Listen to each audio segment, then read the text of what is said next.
Hello friends, welcome back on my YouTube channel pre teacher learning zone. आज हम लोग discuss करेंगे intelligence, बुद्धि। स्टार्टिंग में हम ये समझ लेते हैं कि बुद्धि होता क्या है, इसका डेफिनेशन क्या है वास्तव में। तो बुद्धि क्या है? हमारा जो व्यवहार है, जिसकी वजह से हम कोई भी व्यवहार करते हैं, कोई भी बिहेवियर करते हैं, जिसकी वजह से हम सोचते हैं, जिसकी वजह से हम समझते हैं, जिसकी वजह से हम कुछ रिप्लाई करते हैं, जिसकी वजह से हम किसी से बातचीत करते हैं। मतलब आप कुछ भी एक्टिविटी कर रहे हैं, कोई भी चीज़ आप कर रहे हैं, चाहे वो हाथ घुमाना हो गया, चाहे वो पढ़ना हो गया, लिखना हो गया, उसमें इन्वॉल्व होता है हमारा क्या, इंटेलिजेंस, कि हम किसी भी कार्य को किस तरह से करते हैं और किस तरह से समझते हैं। तो इसका मनोविज्ञान में क्या रोल है, बुद्धि होता क्या है, इसके हम डेफिनेशन को हम पढ़ते हैं कि जो एक एग्जैक्ट डेफिनेशन है और कि इसका कार्य क्या है। तो हम स्टार्ट करते हैं। तो सबसे फर्स्ट 1921 में बुद्धि की प्रकृति के संबंध में एक लेख प्रस्तुत हुआ था। इसके पहले बुद्धि का कहीं भी जिक्र नहीं हुआ था। तो एक लेख प्रस्तुत किया गया, उसमें 14 मनोवैज्ञानिक जो साइकोलॉजिस्ट थे, 14 मनोवैज्ञानिक थे, जिसको पब्लिश किया था जर्नल ऑफ एजुकेशन साइकोलॉजी ने। सर्वप्रथम औपचारिक रूप से बुद्धि को परिभाषित किया था बोरिंग महोदय ने। इन्होंने क्या कहा था, बुद्धि वही है जो बुद्धि परीक्षण मापता है। 1923 में इन्होंने अपनी यह परिभाषा दी थी, जो ये प्रथम परिभाषित है बुद्धि का। मतलब जो प्रथम बुद्धि का परिभाषा दिया गया है वो बोरिंग महोदय ने दिया है, जो कि है बुद्धि वही है जो बुद्धि परीक्षण मापता है। अब हम बुद्धि के पक्ष पढ़ते हैं। पक्ष का मतलब क्या है कि हम बुद्धि को पढ़ेंगे तो उसमें हम क्या क्या पढ़ेंगे, बुद्धि की किस किस चीज़ को पढ़ेंगे। तो पहला पक्ष होता है कार्यात्मक। कार्यात्मक क्या होता है, मतलब बुद्धि के क्या कार्य होते हैं, बुद्धि है क्या, मतलब उसके कार्य के बारे में जानना कि बुद्धि क्या क्या चीज़ें कर सकती है। फिर है संरचनात्मक। अगर बुद्धि है, अगर किसी चीज़ का वो स्ट्रक्चर है, उसका कोई फंक्शन है, तो कोई ना कोई उसका संरचना होगा, मतलब किसी न किसी चीज़ से वो बनी होगी। तो बुद्धि की संरचना और बुद्धि के सिद्धांत पढ़ेंगे इसमें। देन है हमारा क्रियात्मक। क्रियात्मक मतलब होता है कि बुद्धि का मापन या तो बुद्धि परीक्षण जो है वो किस तरह से परीक्षण करते हैं बुद्धि का। अब हम आ जाते हैं बुद्धि की परिभाषा पे। तो वुडवर्थ ने दिया था बुद्धि कार्य करने की विधि है। बर्किंघम ने कहा था बुद्धि सीखने की योग्यता है। टर्मन ने कहा था अमूर्त विचारों के बारे में सोचने की योग्यता ही क्या है, बुद्धि है। देन है हमारा बीने ने कहा था जो बुद्धि होती है वो हमारे बोध पर आधारित होती है।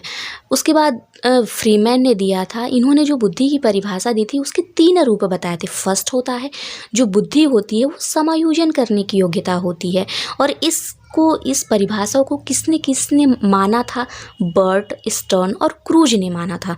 अमूर्त चिंतन के रूप में बुद्धि, इसको किसने माना था, बीने ने माना था। सीखने की योग्यता के रूप में बुद्धि बर्किंघम ने माना था। मतलब इन्होंने 3 तरह से परिभाषा दी थी, समायोजन करने की योग्यता है, अमूर्त चिंतन करने की योग्यता है और सीखने की योग्यता है। ये किसने दिया था, फ्रीमैन ने दिया था।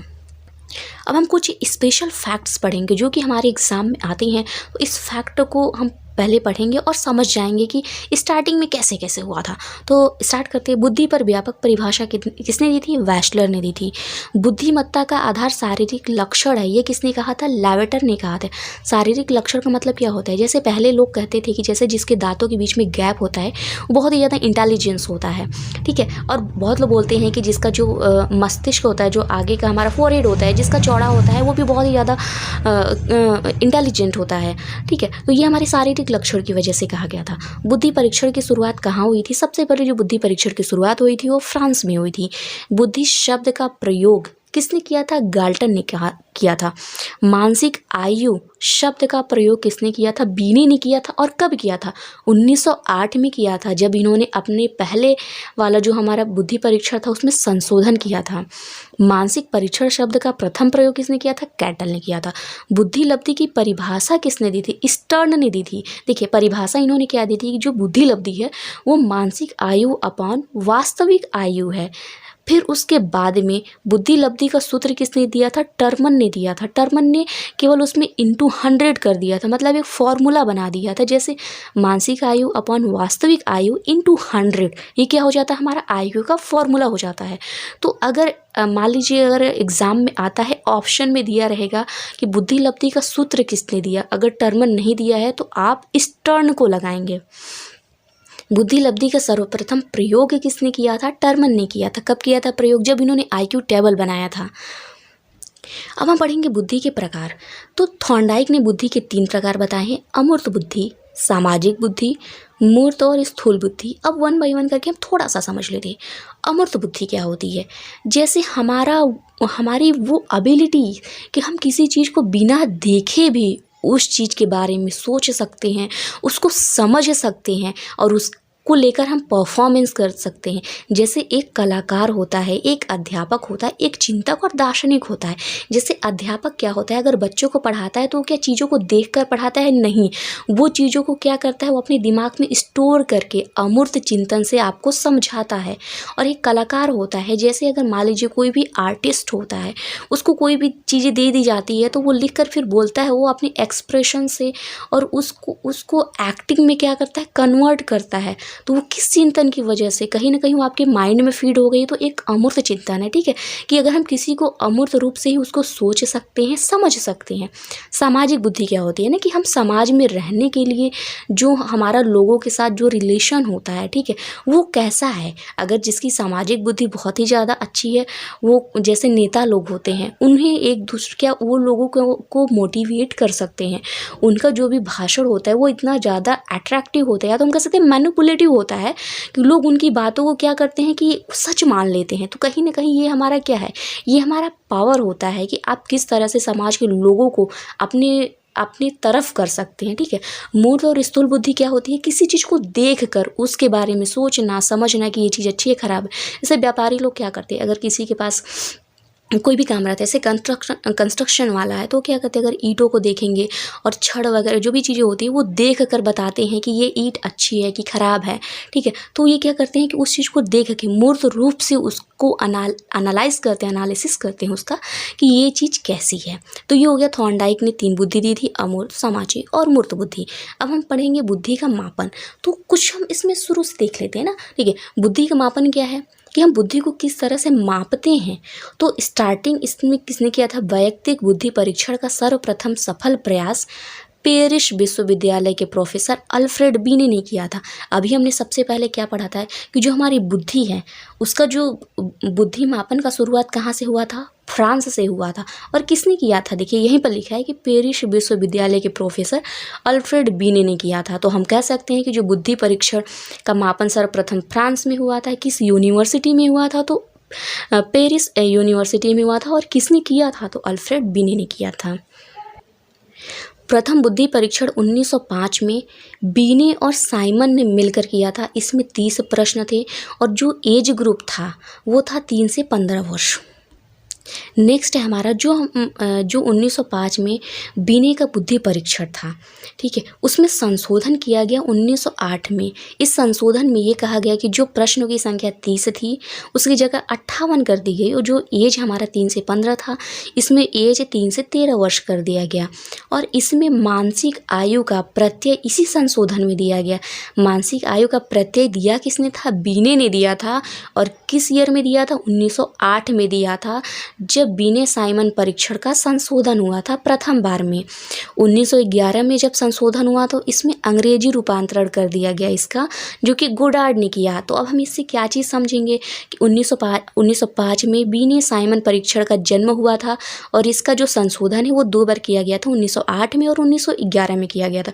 1908 में किया गया था तो इसका एज जो है 3 से 13 कर दिया और जो प्रश्नों की संख्या वो 58 कर दी गई। और 1911 में क्या किया गया था, इसका अंग्रेजी रूपांतरण कर दिया गया था, जो गोडार्ड ने किया था। नेक्स्ट है हमारा 1912 में बुद्धि लब्धि की परिभाषा, जैसा कि हमने अभी पढ़ा है, इसकी परिभाषा स्टर्न ने दी थी, मानसिक आयु अपन वास्तविक आयु। 1916 में इस सूत्र का प्रथम प्रयोग किया था टर्मन ने। अगर पूछेगा कि आईक्यू जो सूत्र है, बुद्धि लब्धि सूत्र का प्रथम प्रयोग किसने किया था, तो टर्मन ने किया था। और बुद्धि लब्धि सूत्र किसने दिया था, तो आप क्या बताएंगे कि टर्मन ने दिया था। अगर परिभाषा पूछेगा तो आप कहेंगे स्टर्न ने दिया था। 1916 में स्टैनफोर्ड बीने परीक्षण टर्मन ने दिया था। अब ये स्टैनफोर्ड बीने परीक्षण कैसे आ गया, जो हमारा बीने साइमन परीक्षण था उसका 2 बार संशोधन हुआ 1908 और 1911 में। फिर उसी में और ज़्यादा इम्प्रूवमेंट करके टर्मन ने क्या किया, उसी का नाम रख दिया स्टैनफोर्ड बीने परीक्षण। तो अगर हम कहेंगे स्टैनफोर्ड बीने परीक्षण के जन्मदाता कौन है, तो वो टर्मन है। बीने परीक्षण का संशोधित रूप है ये। इसमें जो स्टैनफोर्ड बिने परीक्षण है उसका जन्म हुआ था 1916 में और इसमें 4 बार संशोधन हुआ 1937, 1960, 1986 और 2003 में। और पूछेगा कि आईक्यू टेबल किसने दिया, तो आईक्यू टेबल भी टर्मन ने दिया था। अगर जिसकी आईक्यू अगर 140 से ज़्यादा है वह प्रतिभाशाली है, जिसकी आईक्यू 90 से 110 के बीच में है वो सामान्य बालक है। नेक्स्ट है हमारा हिंदुस्तानी बीने परीक्षण। इसका जन्म हुआ था 1922 में और इसके जो प्रतिपादक है वो है C.H. राइस। 1939 में वैशलर ने वयस्कों के लिए शाब्दिक व क्रियात्मक प्रश्नों वाला बुद्धि परीक्षण तैयार किया था, जिसको हम वैश कहते हैं। 1955 में संशोधन किया गया और इसकी जो एज है वो 16 से 64 वर्ष कर दी गई। फिर उन्होंने बालकों के लिए वैशलर बुद्धि परीक्षण का इजाद किया, जो कि 1949 में किया।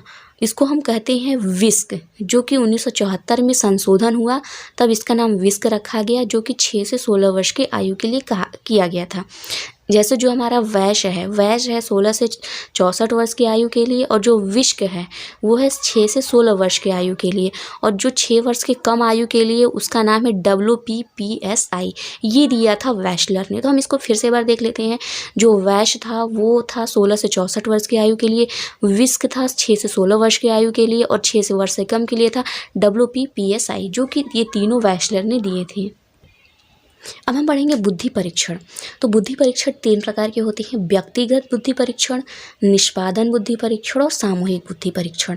व्यक्तिगत बुद्धि परीक्षण होता है कि एक टाइम में केवल एक लोग का परीक्षण होता है। निष्पादन मतलब परफॉर्मेंस करके, जिसको हम कहते हैं ना परफॉर्मेंस इंटेलिजेंस टेस्ट। जैसे अगर कोई चीज़, जैसे लकड़ी के कुछ गोले या तो कुछ दे दिया जाता है, उसको घर बनाने के लिए दिया जाता है, तो कोई उससे वस्तु बनाने के लिए दिया जाता है, तो ये हमारा परफॉर्मेंस टेस्ट होता है। इसको हम क्रियात्मक भी कह सकते हैं, क्योंकि हम क्या कर रहे हैं कि एक्टिविटी के थ्रू हम इसका रिजल्ट लाते हैं। ठीक है। सामूहिक बुद्धि परीक्षण होता है कि एक टाइम में ही 2-3 लोगों का जो हमारा बुद्धि परीक्षण होता है वो होता है सामूहिक बुद्धि परीक्षण। व्यक्तिगत में आता है शाब्दिक, अशाब्दिक। जो हमारा अशाब्दिक होता है उसको हम क्रियात्मक भी कहते हैं, और इसी को पेपर पेंसिल टेस्ट कहते हैं। इसको कहीं कहीं पर आपने देखा होगा कि शाब्दिक को पेपर पेंसिल टेस्ट कहा जाता है, बट ये रॉन्ग है। अशाब्दिक को कहा जाता है, क्योंकि जो शाब्दिक होता है उसमें हमारा क्या होता है, शब्द इन्वॉल्व होते हैं, हम उसको बोल भी सकते हैं ना शब्दों को। बट हमारे क्रियात्मक क्या होता है कि उसमें शब्दों का इन्वॉल्व कहीं नहीं होता है, आप बोल नहीं सकते हैं, केवल आप क्रिया के माध्यम से ही उसको आप क्या करते हैं कि प्रेजेंट करते हो। जैसे पेपर पेंसिल टेस्ट में क्या होता है, जैसे अगर आपको एक कॉपी दे दी जाए और आपको पेंसिल दे दी जाए, तो अगर आपको कोई ड्राइंग उसमें बनाना है, कुछ ड्रॉ करना है, ठीक है, आप क्योंकि शब्दों के थ्रू आप नहीं समझा रहे हैं, इसमें आप किसी ड्रॉ के थ्रू, किसी पिक्चर के थ्रू आप समझा रहे हैं, इसीलिए इसको कहते हैं पेपर पेंसिल टेस्ट। सामूहिक में भी सेम उसी तरह होता है, शाब्दिक और अशाब्दिक। शाब्दिक मतलब जिसमें हम वर्डों को यूज़ करते हैं, और अशाब्दिक क्या होता है, जिसमें वर्ड को यूज नहीं करते हैं। तो हम व्यक्तिगत पहले पढ़ेंगे। बीने साइमन बुद्धि परीक्षण, ये अशाब्दिक बुद्धि परीक्षण है, 1905 में हुआ था और 3 से 15 वर्ष के बच्चों के लिए है। नेक्स्ट है हमारा स्टैनफोर्ड बीने, जो कि शाब्दिक बुद्धि परीक्षण है, 1916 में प्रतिपादित हुआ था 2 से 14 वर्ष के बच्चों के लिए। फिर पोर्टियस भूल भुलैया, ये अशाब्दिक है, 3 से 14 वर्ष के बच्चों के लिए है। वैशलर वैल्यू, ये शाब्दिक और अशाब्दिक दोनों होता है, 10 से 60 वर्ष के बच्चों के लिए। 10 से 60 वर्ष मतलब इसमें वयस्क भी इंक्लूड होते हैं और बच्चे भी इंक्लूड होते हैं। नेक्स्ट है हमारा सामूहिक बुद्धि परीक्षण, जिसमें आर्मी अल्फा परीक्षण, ये शाब्दिक है, प्रथम विश्व युद्ध के दौरान इसका इजाद हुआ था इस परीक्षण का। फिर सेना सामान्य वर्गीकरण टेस्ट, ये शाब्दिक होता है, ये द्वितीय विश्व युद्ध के उपरांत हुआ था। शिकागो अशाब्दिक परीक्षण, इसका नाम ही है अशाब्दिक, तो जो शिकागो परीक्षण वो अशाब्दिक है। इसमें है कि 6 से वयस्क, मतलब वही हमारा हो गया 6 उम्र से वयस्क तक। आर्मी बीटा अशाब्दिक होता है। जलोटा सामान्य मानसिक योग्यता परीक्षण शाब्दिक है। प्रयाग मेहता शाब्दिक है। टर्मन ग्रुप टेस्ट, ये भी हमारा क्या होता है, शाब्दिक है। अब हम पढ़ेंगे ये जे मोरे जो है, ये भी हमारा शाब्दिक बुद्धि परीक्षण है। अब हम पढ़ेंगे निष्पादन बुद्धि परीक्षण। निष्पादन बुद्धि परीक्षण को हम क्रियात्मक बुद्धि परीक्षा भी कहते हैं। भाटिया बुद्धि परीक्षण, इसमें 5 परीक्षण थे और इसमें 5 परीक्षण के अंतर्गत 9 उप परीक्षण थे। ड्रॉ अ मैन, इसके प्रतिपादक थे गुड इनफ। अलेक्जेंडर का निष्पादन बुद्धि परीक्षण को हम कहते हैं पास एलॉन्ग परीक्षण। CAVD completion arithmetic vocab and direction, इसके प्रतिपादक है थॉर्नडाइक। प्रोग्रेसिव मैट्रिसेस के प्रतिपादक है रेवेन। ये था हमारा बुद्धि परीक्षण। बुद्धि परीक्षण का जो मापन है और बुद्धि परीक्षण के कितने प्रकार होते हैं ये हमने डिस्कस कर लिया। अब हम नेक्स्ट लेक्चर में डिस्कस करेंगे कि बुद्धि के जितने भी सिद्धांत हैं। तब तक के लिए आप सभी को नमस्कार।